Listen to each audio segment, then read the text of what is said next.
வணக்கம். இன்னைக்கு ரொம்ப அருமையான ஒரு டேஸ்டியான குழம்பு தான். மணத்தக்காளி குழம்பு எப்படி செய்யலான்னு பார்க்கலாம். கண்டிப்பாக நீங்களும் ட்ரை பண்ணி பாருங்கள். இதுக்கு ஃபஸ்ட்டு ஒரு 3 டேபிள் ஸ்பூன் அளவுக்கு நல்லெண்ணெய் சேர்த்துக்குவோம். நல்லெண்ணெய் நல்லா சூடானதும் ஒரு அரை டேபிள் ஸ்பூன் அளவுக்கு கடுகு, 1/4 டேபிள் ஸ்பூன் அளவுக்கு வெந்தயம் சேர்த்து நல்லா பொரிய விட்டுருவோம்.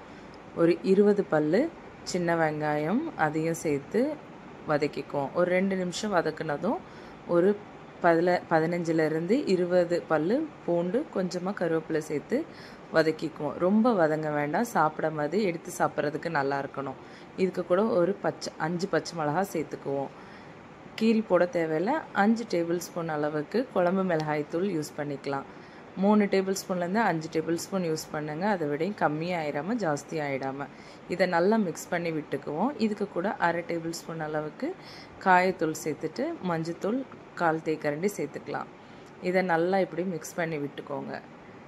இப்போது ஒரு 3 மீடியம் சைஸ் தக்காளியை நல்லா அரைச்சி சேர்த்துக்கலாம்.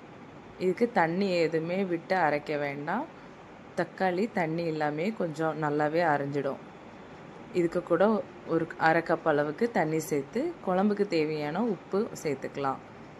இதையும் நல்லா மிக்ஸ் பண்ணி விட்டுக்கோங்க. இந்த அளவுக்கு ஆகிடும்.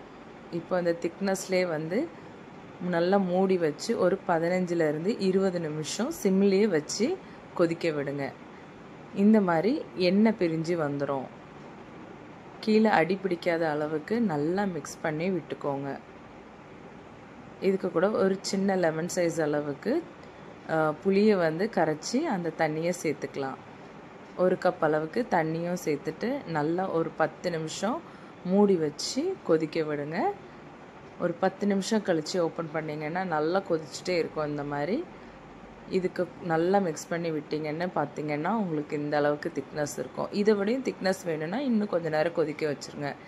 இப்போது மணத்தக்காளியை வறுத்து நம்ம எண்ணெயில் நல்லெண்ணெயிலேயே வறுத்து இதையும் சேர்த்துட்டு ஒரு 5 நிமிஷம் நல்லா கொதிக்க விட்டிங்கன்னா நம்மளோட மணத்தக்காளி குழம்பு ரெடி. நல்லா சுட சுட சோறு வச்சு இது மாதிரி சாப்பிடுங்க. இதுக்கு சைட் டிஷ் வத்தல் இல்லைன்னா ஆம்லேட்டே செம்ம அட்டகாசமாக இருக்கும். கண்டிப்பாக நீங்களும் ட்ரை பண்ணி பாருங்கள்.